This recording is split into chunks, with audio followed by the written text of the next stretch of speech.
വിവാഹമോചനങ്ങൾ വർദ്ധിച്ചു വരുന്ന ഒരു കാലഘട്ടത്തിലാണ് നമ്മളിപ്പോൾ ജീവിക്കുന്നത്.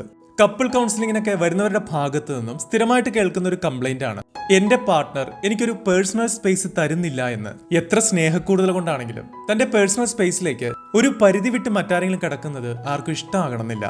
ഇതേപ്പറ്റി മനസ്സ് തുറന്ന് സംസാരിക്കാത്തതും കാര്യങ്ങളിൽ വ്യക്തതയില്ലാത്തതും പ്രശ്നം കൂടുതൽ വഷളാക്കും. നിങ്ങൾക്കും നിങ്ങളുടെ ലവറിനും അല്ലെങ്കിൽ ഹസ്ബൻഡിനും ഇടയിൽ പരസ്പരം എത്രത്തോളം പേഴ്സണൽ സ്പേസ് കൊടുത്തിട്ടുണ്ടെന്ന് നമുക്കൊന്ന് ടെസ്റ്റ് ചെയ്ത് നോക്കാം.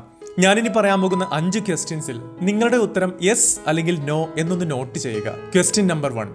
നിങ്ങളിപ്പോൾ എവിടെയാണ്, ആരുടെ കൂടെയാണ് എന്ന് അടിക്കടി നിങ്ങളുടെ പാർട്ട്ണർ അറിയാൻ ശ്രമിക്കുന്നതായി നിങ്ങൾക്ക് തോന്നിയിട്ടുണ്ടോ? Question number 2. ചില സന്ദർഭങ്ങളിൽ നിങ്ങളുടെ പാർട്ട്ണറുടെ പ്രസൻസ് അല്ലെങ്കിൽ ആള് കാണിക്കുന്ന അധികാരഭാവം നിങ്ങൾക്കൊരു ശല്യമായി തോന്നാറുണ്ടോ? Question number 3. നിങ്ങളുടെ പെർമിഷൻ ഇല്ലാതെ നിങ്ങളുടെ പ്രൈവറ്റ് മെസ്സേജുകളും ഇമെയിലുകളുമെല്ലാം പാർട്ട്ണർ വായിച്ചു നോക്കാറുണ്ടോ? Question number 4. നിങ്ങളെടുക്കുന്ന തീരുമാനങ്ങളെ കൺട്രോൾ ചെയ്യാനോ അതിനെ സ്വാധീനിക്കാനോ അവർ ശ്രമിക്കുന്നതായി നിങ്ങൾക്ക് തോന്നാറുണ്ടോ? Question number 5. അവരയക്കുന്ന മെസ്സേജുകൾക്കും കോളുകൾക്കും ഉടനടി മറുപടി കൊടുക്കാതിരിക്കുമ്പോൾ അവർ അപ്സെറ്റ് ആകുകയും നിങ്ങളോട് തർക്കിക്കുകയും ചെയ്യാറുണ്ടോ?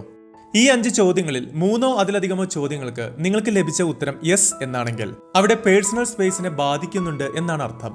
ഇൻ കേസ് ഇതിൽ നിങ്ങളാണ് പേഴ്സണൽ സ്പേസ് കൊടുക്കാത്തതെങ്കിൽ ആ സ്വഭാവം പതിയെ ഒന്ന് മാറ്റാൻ ശ്രമിക്കുകയും ചെയ്യുക. കാരണം ഏതൊരു വ്യക്തിക്കും ഏറ്റവും ഇമ്പോർട്ടന്റ് ആയ ഒരു കാര്യമാണ് പേഴ്സണൽ ഫ്രീഡം.